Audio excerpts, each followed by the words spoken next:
Precautions for using electric flatbed trolley. Number 1. The electric flatbed trolley should be stored and charged in an open area indoors, and should be charged at night as much as possible.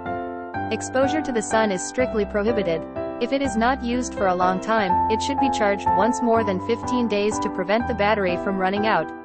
Number 2. Electric flatbed trucks must be operated and maintained by professional personnel, and non-operators cannot use them casually.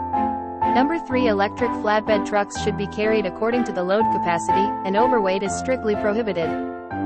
Number 4. The electric flatbed car should be completely stopped before switching between forward and reverse gears. Number 5. You should reduce the speed before turning. Number 6. You should pay attention to the driving conditions during operation.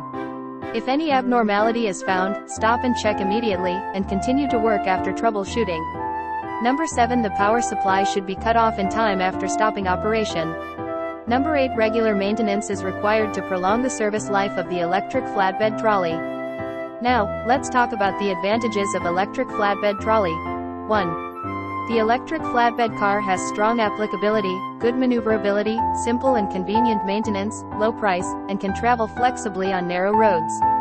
2. The electric flatbed truck is suitable for a variety of road conditions, with strong climbing ability, strong load capacity, two-way driving, flexible steering, simple operation, high safety performance, and improved work efficiency. 3. The electric flatbed truck adopts a variety of braking systems, with stronger braking ability and higher safety factor. 4. The electric flatbed car adopts the principle of balance bar, which has a long life, stable driving, high